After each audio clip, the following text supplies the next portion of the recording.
श्री विठ्ठल रुक्मिणी मंदिर समितीतील अनागोंदी कारभार मनमानी निर्णय सुरू असल्यामुळे मंदिर समिती बरखास्त करावी या मागणीसाठी शिवक्रांती संघटनेचे संस्थापक अध्यक्ष दत्तात्रय काळे महाराज दिनांक 26 मे पासून तहसील कार्यालय पंढरपूर इथं आमरण उपोषणाला बसले आहेत। बीव्हीजी कंपनीला वाढीव रकमेने टेंडर देणे, कंत्राट जनावर मंदिर समितीचे नियंत्रण नसणे, मंदिरात टोकन दर्शन पद्धती सुरू करण्यासाठी होत असलेली टाळाटाळ, वारकऱ्यांना व भाविकांना वैद्यकीय सेवा पुरवण्यात यावी, तसेच दर्शन रांगेतील भाविकांना चहा पाणी व नाश्त्याची सोय करण्यात यावी अशा मागण्या उपोषणकर्त्यांनी केल्या आहेत। सध्याची मंदिर समिती संचालक गेल्या 8 वर्षापासून कार्यरत आहे। सध्या मंदिर समितीला अध्यक्ष नाही, त्यामुळे 6 अध्यक्ष काम पाहत आहेत।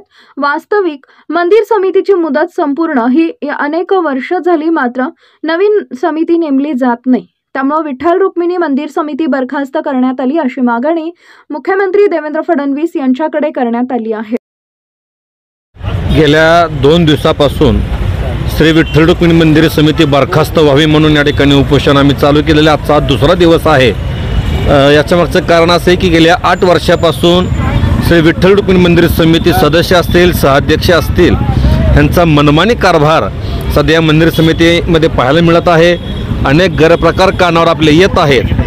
तर चालूचाच प्रकार जर आपण या ठिकाणी पाहिला तर बीव्हीजी एक नामांकित कंपनी आहे। बीव्हीजी कंपनीला 5,77,00,000 रुपयाचं सिक्युरिटीचं टेंडर या मंदिर समितीने दिलेले।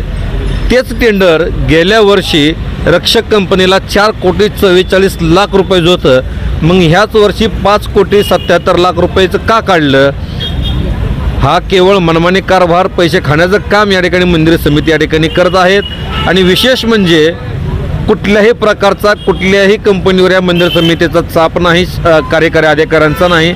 कारण अजून बीव्हीजी कंपनीला वर्क ऑर्डर न देता बीव्हीजी कंपनीनं मात्र पंढरपूरकरांच्या, पंढरपूर रहिवाशांच्या या ठिकाणी फसवणुकीचं काम चालू केलं आहे। त्यांच्याकडून कागदपत्र मागण्याचं काम चालू केलेलं आहे। नवे तर त्यांचं आज ट्रेनिंग घेण्याचं कामही MI ट्रॅकवर या बीव्हीजी कंपनी केलेलं आहे। मग यांच्याकडं वर्क ऑर्डर नसताना जर ही कंपनी एवढा मनमानी कारभार करत असेल तर ती कंपनी जर मंदिर समितीवर सिक्युरिटी म्हणून आली तर ती किती मनमानी कारभार करेल याचाही आपल्या पंढरपुरातल्या सर्व रहिवाशांनी आपण विचार करायला पाहिजे।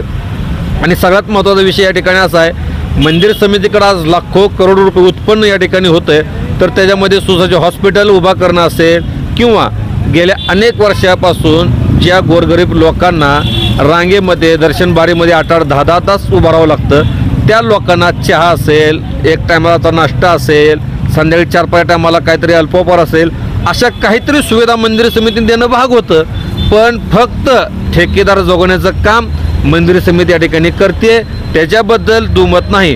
आणि सगळ्यात महत्त्वाचं, चालूला सुद्धा टोकन पद्धत दर्शन गेल्या 2-4 वर्षापासून मागणी आहे, पण फक्त आमची प्रोसेस चालू आहे का? तर टोकन पद्धत दर्शन झालं तर यांचे VIP बंद होत आहेत आणि VIP बंद झाले की यांचे 2 पैसे मिळायचं बंद होत आहेत। म्हणून टोकन पद्धत फक्त हे दर्शन चालू करण्यात, ज्या दिवशी टोकन पद्धत दर्शन चालू होईल त्या दिवशी हा सगळा ह्यांचा बाजार उठल म्हणून टोकन पद्धत दर्शन चालू करत नाहीत। लवकरात लवकर टोकन दर्शन पद्धत यांनी चालू करावी। आणि माननीय मुख्यमंत्र्यांनी या ठिकाणी माझं आग्रहाची विनंती आहे, तुम्हाला जर आषाढी वारीच्या एकादशीला महापूजेसाठी यायचं असेल तर येण्याआधी ही मंदिर समिती बरखास्त करावी, मगच पूजेला आपण यावं, अन्यथा आपण पूजेला येण्याच्या अधिकारात बसत नाहीत। ही या ठिकाणी आम्ही मुख्यमंत्र्यांना विनंती करतो। ताज्या घडामोडी जाणून घेण्यासाठी शिवशाही न्यूज यूट्यूब चॅनलला सबस्क्राईब करा। आपण हा व्हिडिओ फेसबुकवर पाहत असाल तर फेसबुक पेज फॉलो करा आणि शिवशाही न्यूज.com या आपल्या वेबसाईटलाही भेट द्या।